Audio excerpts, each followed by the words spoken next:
Rakyat dikatain tolol sama wakilnya sendiri. Lawak bener emang DPR kita. Tunjangan naik, mereka joget-joget. Rakyat marah, malah ditantang. Joget lagi.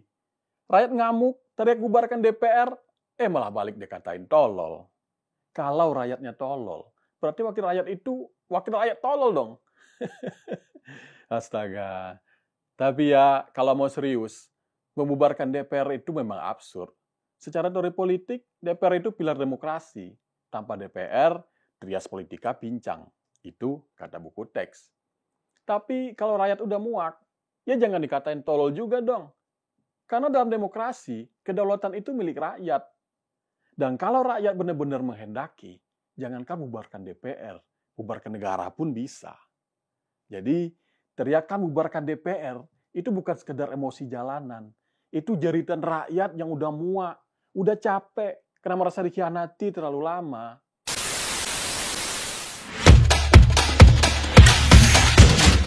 Coba kita lihat sekeliling. Harga kebutuhan pokok naik. Lapangan kerja makin susah, hidup makin berat. Sementara di Senayan, mereka joget-joget, merayakan tunjangan rumah 50 juta rupiah per bulan. Padahal gaji anggota DPR sudah luar biasa, sekitar 104 juta per bulan. Kalau ditotal dengan tunjangan, biaya perjalanan dan lainnya, menurut Fitra, Forum Indonesia untuk Transparansi Anggaran, bisa tembus 230 juta per bulan. Bandingkan dengan pendapatan rata-rata rakyat, sekitar 6,5 juta. Itu artinya pendapatan DPR 35 kali lipat dari pendapatan rakyat sebulannya. Dan ketika rakyat mulai protes, jawabannya bukan klarifikasi, tapi ejekan. Rakyat minta penjelasan, dikatai tolol. Rakyat minta empati, malah ditertawakan. Pepatah Jawa bilang, ngono ya ngono, ini ngojo ngono. Naik gaji boleh, tapi jangan menari di atas luka rakyat. Jangan norak, jangan yakitin. Tapi masalah DPR bukan cuma soal gaji, atau soal joget, atau mulut usil yang nyebut rakyat tolol. Itu cuma gejala di permukaan. Akar masalahnya ada di hulu politik, yaitu proses rekrutmen partai. Karena siapapun yang duduk di Senayan, itu produk partai. Dan hari ini, partai lebih mirip agen tiket. Mau nyalek, syaratnya harus punya popularitas, elektabilitas, dan isi tas. Popularitas, seberapa terkenal Anda. Elektabilitas, seberapa tinggi angka survei. Isi tas, seberapa tebal modal finansial atau uang. Di negeri ini, isi tas seringkali lebih penting daripada isi kepala. Dengan uang, popularitas bisa dibeli. Elektabilitas bisa direkayasa. Tanpa modal, ya pulang aja. Menurut KPK, biaya nyalek DPR RI bisa tembus 15 hingga 30 miliar. Untuk jadi kepala daerah, 20 hingga 100 miliar rupiah. Pertanyaannya, siapa yang kuat bayar? Jawabannya orang kaya atau yang disponsori oleh pemodal. Makanya, mayoritas anggota DPR itu pengusaha. Lebih dari 61% menurut ICW. Sisanya, ya tetap orang kaya juga. Kalau kata teori elitismenya Pareto dan Mosca, demokrasi itu cuma topeng dari elitisme. Kita pikir ini demokrasi, padahal yang jalan plutokrasi, kekuasaan oleh mereka yang berduit.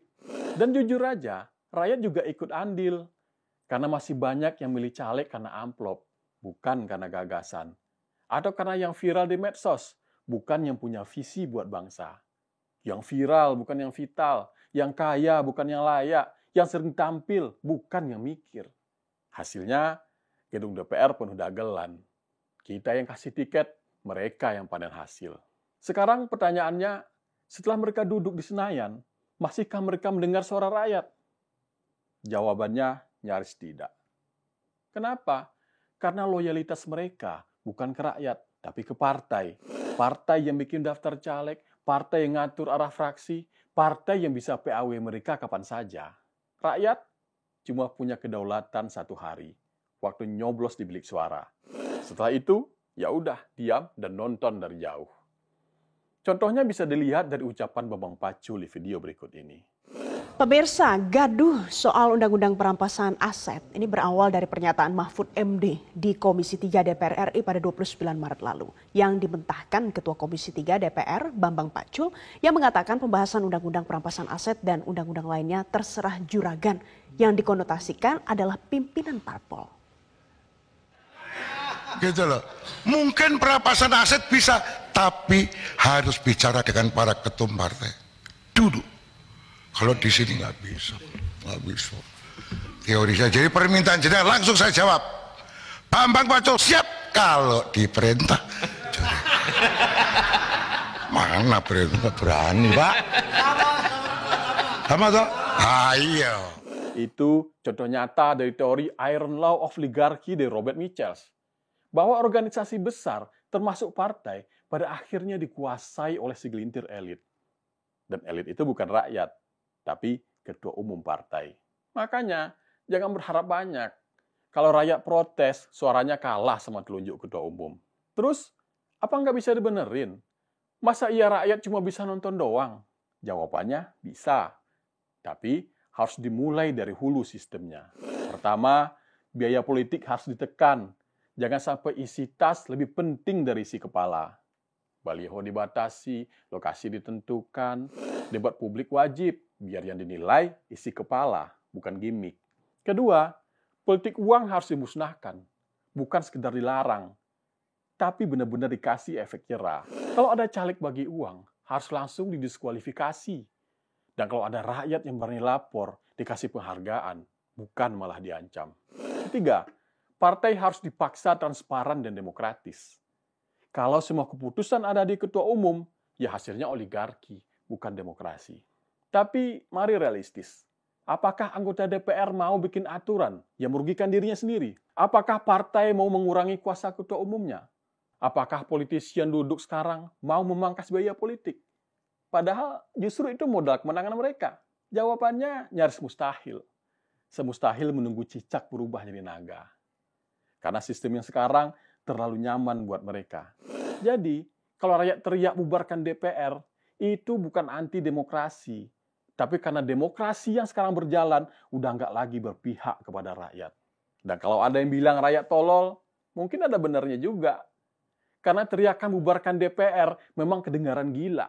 Tapi bukankah lebih gila lagi kalau rakyat terus milih orang yang sama, dari partai yang sama, dengan cara yang sama? Lalu berharap hasilnya beda.